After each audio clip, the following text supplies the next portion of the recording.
Dear viewers from all over the map, welcome to my channel. The Curious features book reviews, tech tips, earning money online, and more. In this video, I will walk you through John Edwards' valuable book, Language and Identity. Coming up next on The Curious.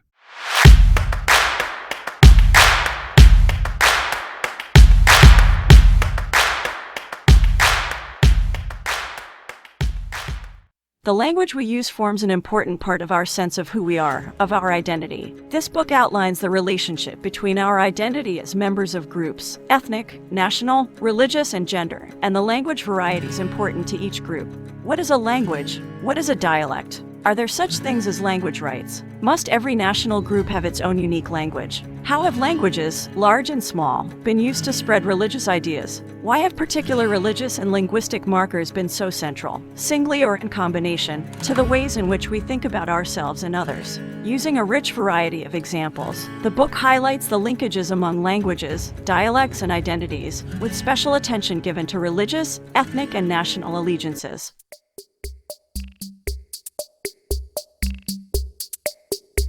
There are many ways in which we identify ourselves, both on an individual and societal level. From our appearances to our ideals, there are many things that make up who we are, yet none are as powerful as our language. Language is more than just a form of communication.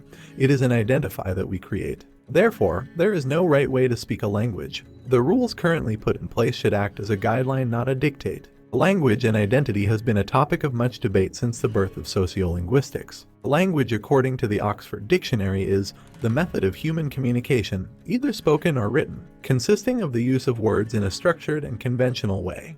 While identity is defined by Oxford Concise Dictionary as the fact of being who or what a person or thing is, yet there are two types of identities that need to be addressed: attributed, the identity given to someone by someone else, and claimed identity, the identity people themselves claim. The two are not always the same and can affect how we look at language, which is why the language people speak and the language being perceived by others do not necessarily represent their identities. Edward even mentions that language can sometimes reveal the speaker's origins and could force out a lot about a particular person. It could give out how you were raised, your self-esteem and confidence, and your income, for example, a lot of which is tied to one's identity.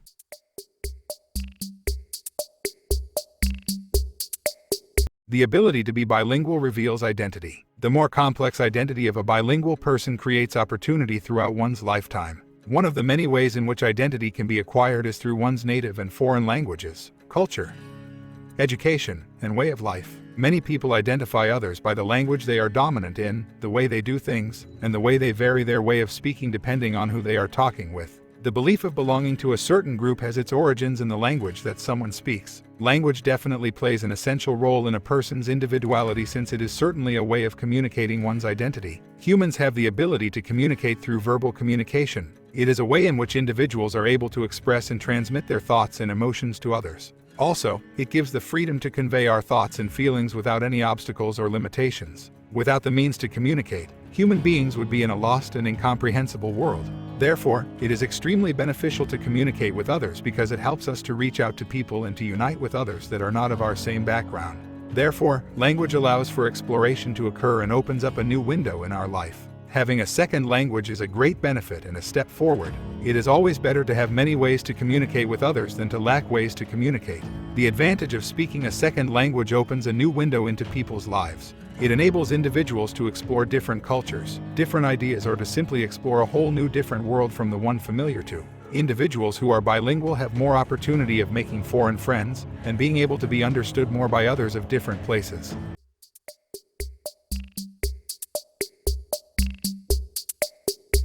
Over the last few decades, the relationship between language and cultural identities has become a preferred topic in learning the importance of language in maintaining cultural identity. The question that keeps popping up concerns the role of language in keeping these social aspects. For instance, how language is important in maintaining cultural identity when people migrate from one nation to another. Perhaps, when people immigrate to a new country, their cultural identity is likely to change due to the nature of the new environment.